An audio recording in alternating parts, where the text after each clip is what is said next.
I first made my millions of dollars. The first time I ever became a millionaire was with Webcam Studio. Oh, really? I didn't know that. Yeah, this is how I first ever made money. I mean, I was a kickboxing world champion, but kickboxing's not boxing, right? Yeah. So I'd make like $100,000 a fight. You fight 2 or 3 times a year. You pay 20% to your manager. You pay taxes, but you're not rich. So you get like 30 to 40% of the money. Yeah. And I didn't consider myself rich, like 30, 40 grand chunks, twice a year, maybe 3 times a year, living in London. London rents, need a car. You're trying, you're not rich in any way. And that's actually the reason I retired, because I woke up one day and I thought, I'm giving 6 hours a day of absolute focus and energy to this. And I believe I'm smart enough that if I put that much tenacity into something else, I can be a multimillionaire. I truly believed that. I was like, I've realized now I've reached the pinnacle of kickboxing. My choice is either to change over to MMA, which I was offered to do earlier in my career, but at the time, the kickboxing contract paid more money. I had to pay the bills, so I went with kickboxing. Change over to MMA, learn to wrestle, change over to UFC, blah, blah, blah. But this is also like 7, 8 years ago where even the UFC didn't pay the money it pays now. But the UFC still doesn't pay that much money from what I understand. No, if you're like top 5 or champion, yeah. But most of the dudes you're going to see there in the prelims, they're getting 10 grand a fight, 9 grand a fight. It's nothing, right? So it'd be like starting my career all over again. And at the age of 28, I thought, I don't have the gumption to start again. I've been through hell for this. I've broken my hand 8 times. My ribs have been broken. I don't want to do this all over again. So what do you do when you realize that, hey, maybe I don't want to keep fighting? I decided to get rich. What does that mean to you? When you're sitting there, you're getting, $30,000, $40,000 kind of net on a per fight basis. Is rich to you like, hey, I want a couple $100,000, $1 million, $20 million, $1 billion? I wanted 30 or 40,000 every month. 30 or 40,000 every month. So about $500,000 a year, give or take. Okay. I thought if I had that much money, I could do whatever I wanted. Okay. That's what I decided I wanted to do. So what's step one that you do? So step one is, maybe that's how we ended up here together, my friend. Step one is, I decided to be very logical about it. Chess player, right? So it's like, I want money. What is money? How do banks work? How does credit work? What's fractional reserve banking? All these things we now know to be the biggest cons of the century, right? So I'm sitting there researching money for days and days and days. And then I get more mad because I'm like, whoa, money's trash and I don't have any. Now I'm really annoyed, right? I thought like everyone else did that, everyone puts their money in the bank and the bank takes some of other people's money and lends it out. I didn't know they invented it from the sky. I still at that point thought money was linked to gold. I didn't know nothing. So I'm learning all this stuff and I'm getting really angry. I'm like, now this is really annoying me. So anyway, I had a piece of paper there and I'm in my research phase and it start writing down some dude on YouTube. I don't know who he was, some dork. He was a pro gold guy. This is before, maybe Bitcoin was probably around then, but like early. He was a pro gold guy saying buy gold, buy gold, buy gold. And he was saying the difference between an asset, a liability, et cetera, et cetera. So I started trying to write down what I had. I was like, I have an apartment, I have a BMW. I'm in good shape, but I already use that for fighting. What can I do? I can play chess. I'm just writing down the things I have and what I'm good at. And then I kind of realized, I was like, I've got like 8 girlfriends.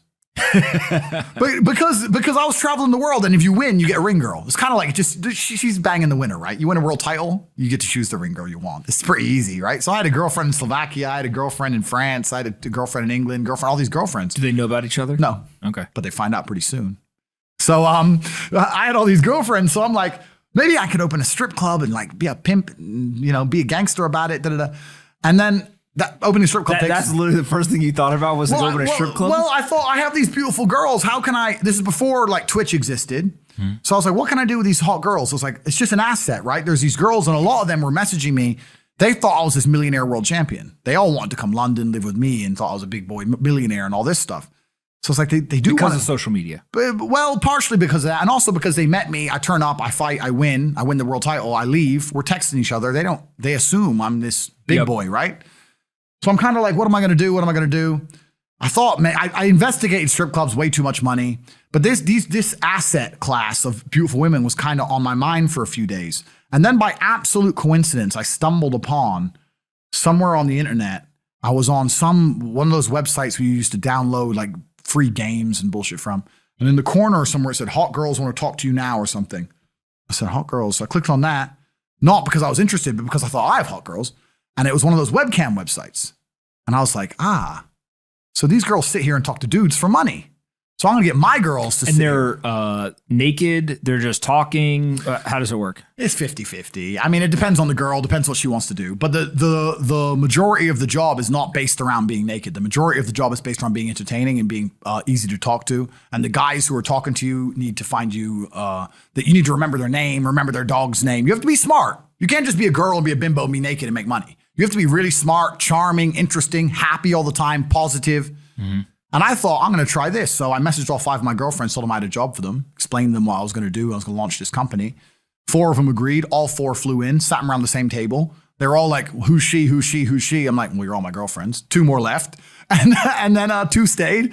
And that was the beginning of my little attempt at a webcam empire. And I put the girls there. And my role in it all was I did all the tech side of stuff, which is the first thing, of course. And then also, and I get called a pimp a lot. But and the reason I use the term is because I don't see it as a negative term. I see it as positively inspirational and motivating person. I'd motivate the girls. I'd make sure they did their job properly. If they had a bad day online, I'd come up with a good excuse for them. Oh, it's been a football game. It's been really busy. Don't worry. You're so beautiful. Don't be upset. You did better than her. You did the best today. I keep everything organized, put the schedules together, all that kind of stuff. And is it hard? It's hard because women have to want to work for you. Okay. Women have to want to obey you. That's what's hard. And you don't do that. This is one of the biggest misconceptions. I really want to clear this up. People in the movies and stuff, pimps are like aggressive, mean men. Complete opposite. Pimps are more like James Bond. James Bond's a pimp. He sleeps with a girl to get information. He doesn't care about her. He is absolutely and utterly a pimp. He doesn't hit her. He makes her love him. She does what he wants. He uses sex as a weapon to reward her, and then he disappears. That James Bond is absolutely and utterly a pimp. So I say pimp because everyone calls me a pimp online, tries to go, haha, you're a pimp, they're going to get offended. It's like, no, beautiful women wanted to work for me, and they wanted to work for me because I displayed supreme competence. And they knew if they worked for me, they'd make a lot of money. So whenever I was out, I'd meet a waitress and say, well, you're working 10 hours a day for pennies. You can work 10 hours a day for me, make 10 grand a month, 20 grand a month. And over time, I just built up this big little empire of webcam girls. At one point, I had 4 locations, 75 girls working for me. And I was doing. And we say locations like, explain what goes into a location. I just rent houses. All right. So you rent a house, and in the house, you just literally, hey, go live here. There's like technology set up. Yeah. And then you can basically just sit in front of the computer and literally be on the other end of one of these webcams. Yeah. And guys are paying by the minute, by the hour, whatever, to talk to you. Yeah. It's their choice whether they are doing it fully clothed, just talking, getting naked, whatever, and then you're taking some cut of it. Yeah, basically. So I had girls who would live in the house, and that was pretty impressive. I just broke down the webcam business. Bang, you done it, man. You nailed it. No background information. Yeah, you nailed it. You nailed it. You nailed it. So the girls who lived in the house would have set amount of hours they want to do, and then we'd have rooms that they could book in and do X amount of hours. A girl could come and do 1 a week or whatever. We'd have rooms they could share. And then, very much exactly like you said. They'd go online, they'd do their hours, they'd have their regular customers, they'd get their money.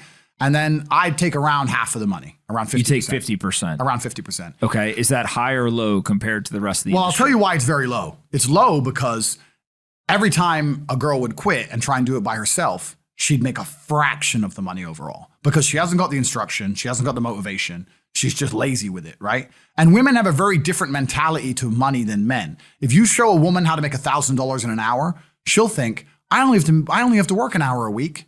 Whereas if you show a man how to make $1,000 an hour, he thinks, I can make $18,000 a day. That's the difference between us. So if I had a girl working for me making $20,000, she got 10, I got 10. If she quit, she'd make 3 for herself, if that.